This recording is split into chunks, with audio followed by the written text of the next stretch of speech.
Salutare lume, numele meu este Moca și azi voi face un tutorial cum să jucați MTA DayZ.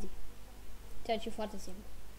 În primul rând, intrăm pe server de DayZ. Voi va trebui să așteptați până vi se downloadează chestiile băgate pe server, așa pe orice server, dacă sunteți noi și nu știți nimica. Așa, așteptăm.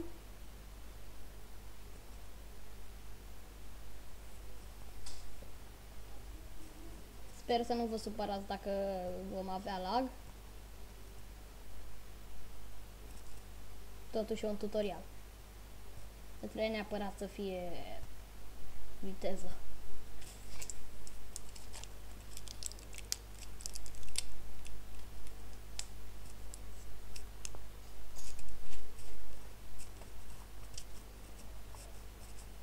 Dacă durează.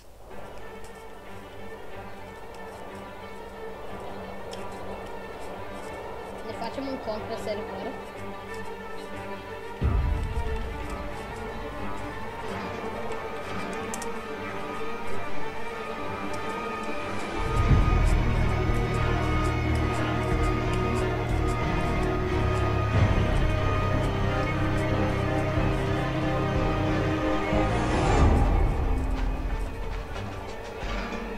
Și vă veți spawna. În primul rând, trebuie să căutăm niște chestii, niște resurse și dacă nu aveți arme cu care să apărați, fugiți de zombie.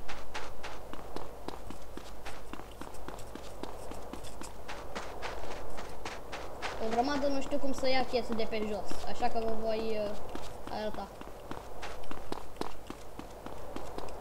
Acest tutorial este destinat începătorilor. Să nu săriți pe mine care știți, bă, ce tutorial de căcat ai făcut, ce dracu, noi știm toată lumea asta. După ce am găsit ceva, apăsăm pe J și aici va apărea ce este acolo pe jos și aici ce aveți voi. Avem și un pistol, nu știam. Deci dăm click dreapta pe el și dăm with weapon secondary. Și avem un pistol.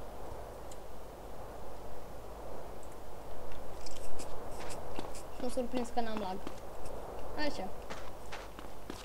Lucrurile elementare. Vă faceți cont, vă spawnați și căutați chestii. În acest tutorial nu vă voi arăta absolut tot. Vor fi mai multe. Vreau să știți că asta nu este o serie de DayZ. Tutorialele mai avansate, adică pentru chestii din astea mai ce conține serverul, cum să le folosiți, vor fi strict pentru serverul ăsta. Nu toate serverele au așa ceva. Acum nici nu știu unde să mă duc. Cred că voi pune pauză și voi reveni când găsesc ceva. Da. Uitați aici. Niște corpuri. Vă duceți pe lângă ele și căutați chestii. Uitați, aici e o lopată și apăsăm J și e doar lopata. Uneori sunt chestii care sunt băgate în texturi, deși sunt aici. Deci putea să fie un M4 și gloanțele să nu se vadă. Deși putea să fie și erau băgate în textură, pentru că gloanțele sunt mici.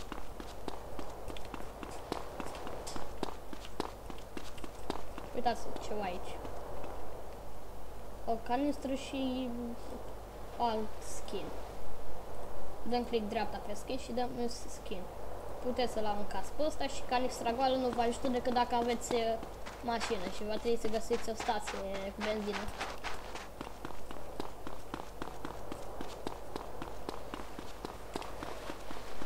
Toată chestia în acest joc este să fiți mereu în mișcare. Și să nu vă las ca modul Arma 2 DayZ. Este chiar așa. Ai întâlnit pe unul, gata, hai să fim prieteni. Aici, pentru că mapa nu e la fel de mare și se găsesc mai ușor arme mai bune și sunt puține arme.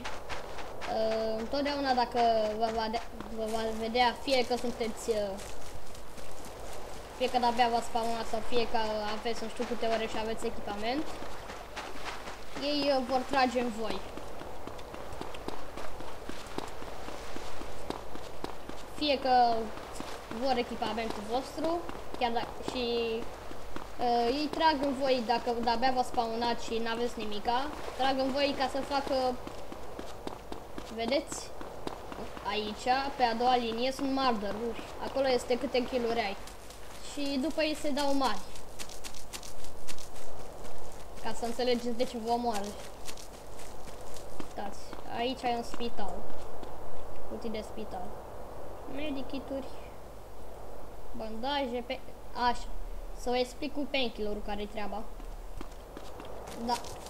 Mulți vă întrebați dacă ați căzut de la o mare înălțime sau v-a tras cineva în voi, ecranul începe să se cutremure. Și unul mi-a zis pe server, deci mi se cutremură ecranul. Și am spus, dă-ți painkiller. Painkiller-ul este chestia asta. Deci cum îți ia durerea. Omoară durerea. Painkiller. Dai click dreapta pe el, deși acum mie nu trebuie. Și va merge. Și dacă observați, stați, ca să aveți debug monitorul, apăsați F5. Vedeți? Și v-a apărut. Dacă vă scade sângele și e acolo la picătura aia de sânge din dreapta, unde arată mai multe, vă scade sângele și trebuie să vă dați un bandaj, tot cu click dreapta. Acum mai să căutăm un... cum se numește? Un rucsac. Că nu mai avem loot de nimica. Ca să știți, nu puteți să cărați lucruri la infinit. Trebuie să găsiți, uitați, am găsit un assault pack. Nu puteți să luați pentru că aveți inventarul plin, ăsta e un bug.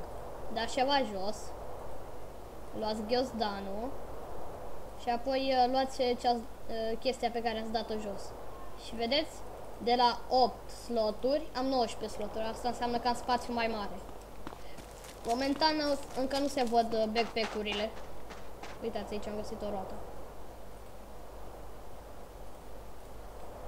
Asta ne ajută ca să reparăm mașini, dar asta va fi într-un alt episod.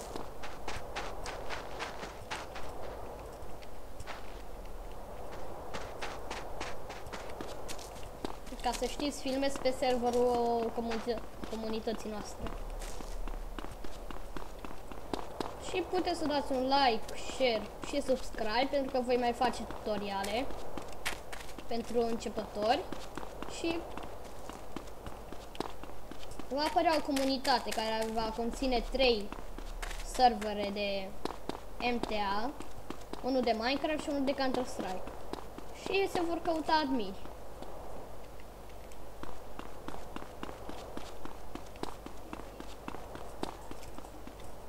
Uitați, am găsit mâncare și un British Assault Pack.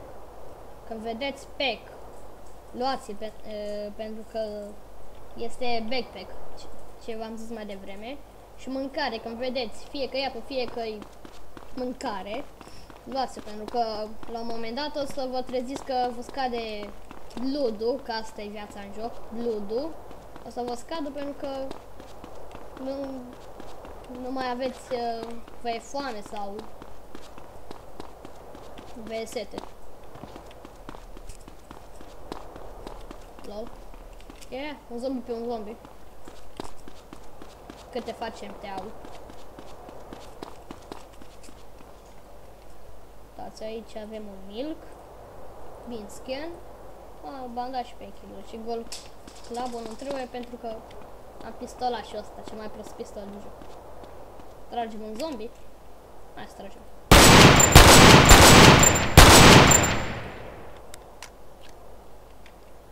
Când omorâți zombie, deseori pot să aibă câte ceva la ei. Uitați, ăsta are hacetă.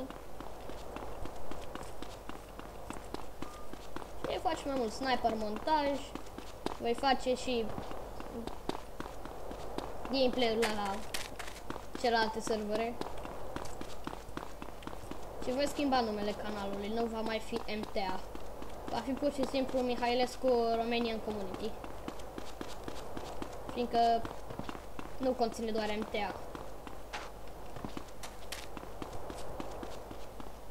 Ce mai aici? Uitați, am găsit un PDV și... Vedeți? Dacă găsiți o armă fără gloanțe, înseamnă că a trecut cineva pe aici. Dacă găsiți zombii morți, stați să se spawneze unul.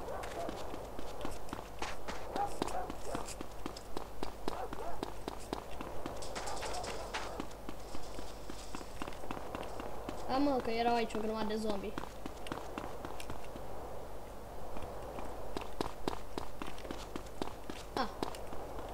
Așa. Sta să-l omorâm pe amândoi.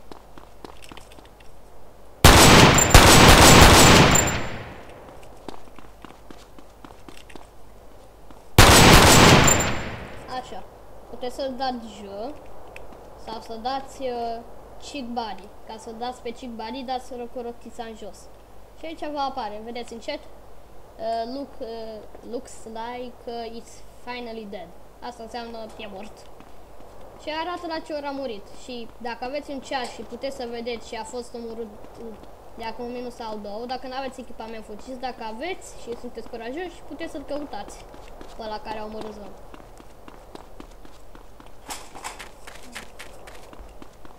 Păi cam atât cu tutorialul, scuze pentru sunetul de pe fundal, am făcut câteva teste și n-am ce să-i fac. Și voi reveni cu alte tutoriale. La revedere!